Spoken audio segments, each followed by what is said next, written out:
우리 김상훈 위원장님, 또 이미자 간사님, 그리고 기꺼이 저들 위원회에 참여해 주신 여러 교수님들 반갑고 감사합니다.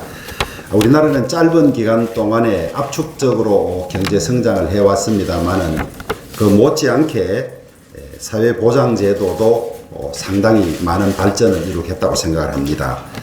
4대 보험을 도입해서 사회보장제도의 기틀을 만들었고, 또 고령화 시대를 대비해서 기초노령연금과 노인 장기 요양보험 등을 시행하고 있고, 또 우리나라 건강보험제도는 세계적으로 성공한 좋은 제도로 평가를 받고 있습니다.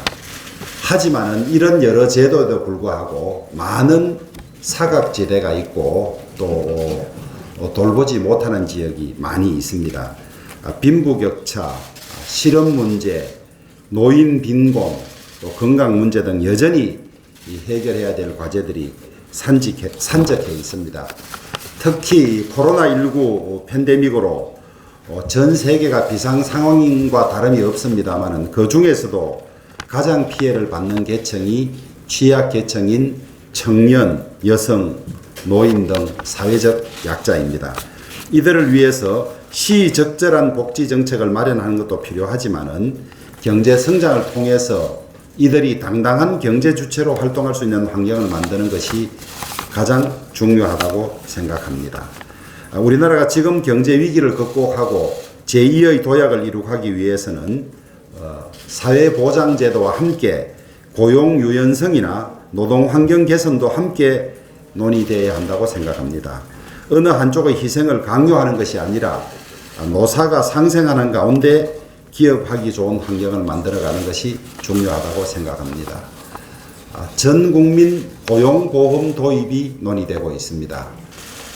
재정 형편이 허락하면 가급적 많은 영역에서 고용보험제도가 도입되는 것이 바람직하다고 생각합니다만은 이것과 아울러서 고용 유연성 문제도 같이 해결해야 하는 것이 아닌가 이런 생각을 하게 됩니다.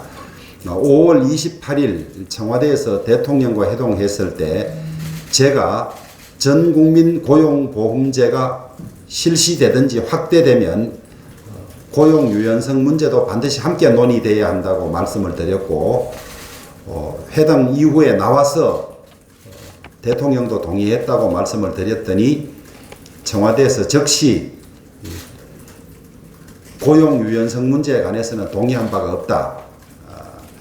제가 오해할 수 있는 사정이 있기는 했지만은 동의할 수 없다. 이렇게 이야기를 해서 현 정권이나 대통령의 고용 유연성에 관한 인식을 엿볼 수 있는 그런 일이 있었다는 점을 참고하시고, 우리 이 사회가 한 단계 더 발전하는데 꼭 필요한 고용 유연성 문제는 사회 안전망 확충과 같이 갈 수밖에 없다.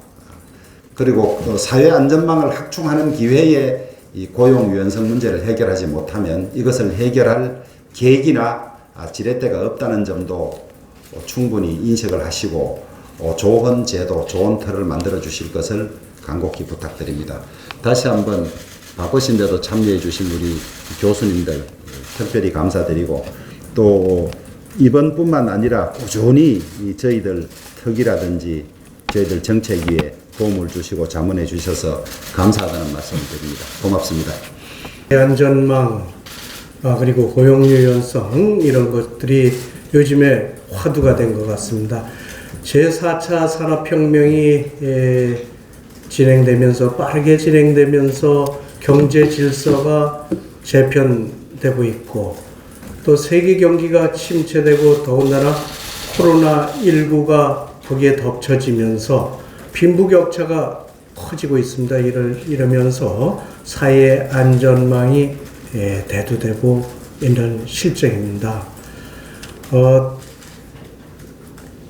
그런데 이제 현 정부에서 하는 것을 보면 이 사회 안전망과 고용 유연성이 같이 정책 설계로 이루어져서 가야 함에도 불구하고 정부에서는 외눈박이 정책을 추진해서 오히려 사회 갈등을 부추기고 또 이 해결책을 모색하는 데서 좀 멀어지고 있는 것 아닌가 하는 걱정이 앞섭니다.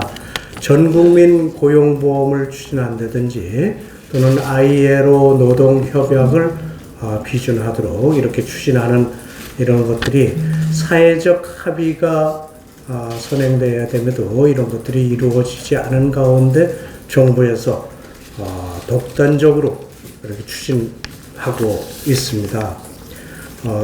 노동 유연성은 보장하지 않으면서 노동의 안정성만 강조하는 그런 면이 다분히 있지 않나. 그래서 기업의 경영의 어려움은 돌보지 않아서 경제 악화가 더 심화되지 않을까 매우 걱정이 됩니다. 이런 상황에서 이 두 가지 토끼가 다 같이 잡혀야 되는 그런 상황이라고 보고 우리 당에서는 이제 김상훈 위원장님이 그동안 보건복지 간사도 하시고 또 경제정책 통이고 이런 분 위원장으로 모셨고 또 노동 분야의 전문가인 이미자 위원님을 간사로 모시고 또 우리 교수님들 그동안 사회 안전망 또 고용 유연성에 대해서 좀 적극적으로 이렇게 사회 전체를 이끌어 주셨던 분들을 오늘 이렇게 모셔서 우리 특위를 구성을 했습니다. 저록 우리 특위에서 좋은 대안 만들어 주시면 우리 정책에서 적극적으로 뒷받침하고 입법화 지원하는데 최선을 다하도록 하겠습니다. 고맙습니다. 최근 대한민국 상황을 보면 고용 부진, 투자 위축, 소비 부진, 내수 부진, 수출 부진, IMF의 연말 경제 성장률 예측은 마이너스 2%대가 확실해 보입니다. 정말 어느 것 하나 녹록치 않은 그런 상황에서 기존의 사회보장복지제도로는 건사할 수 없는 많은 소외계층들이 늘어나고 있습니다.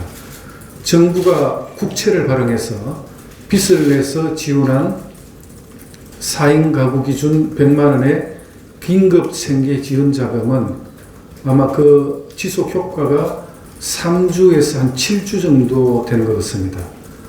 다시 코로나가 전파 속도가 또 조금 높아지고 있는 이런 상황에서 소비 심리가 극도로 위축되고 결국 우리 경제를 지탱할 수 있는 안정적이고 지속적인 일자리 창출은 요원해 보입니다. 또 그럼에도 불구하고 세계경제포럼은 우리 대한민국의 고용 유연성 순위를 103위로 매김하고 있습니다.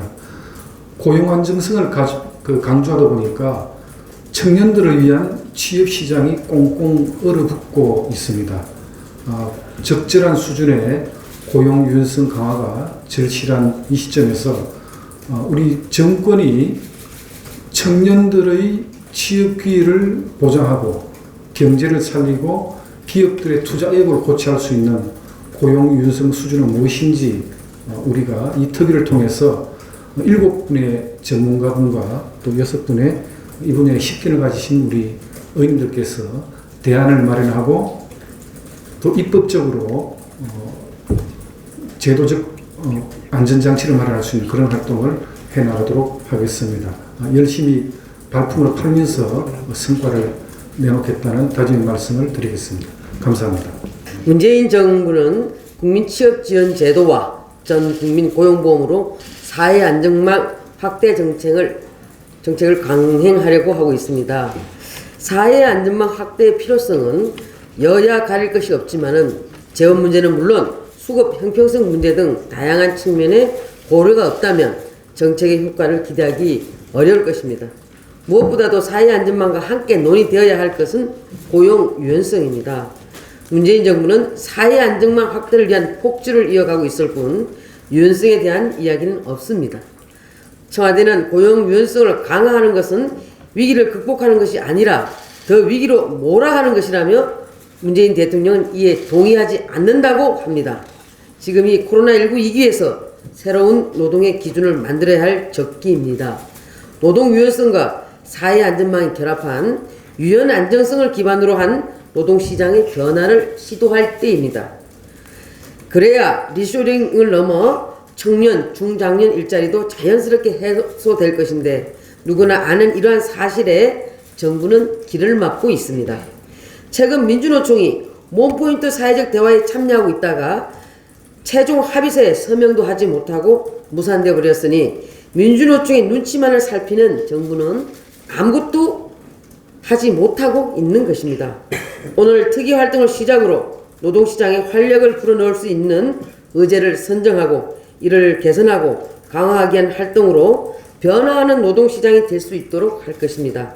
생각지도 못한 코로나19의 위기를 극복하기 위해서라도 기업의 경쟁력을 높이고 경제가 성장할 수 있는 필요한 정책을 모색할 것입니다. 감사합니다.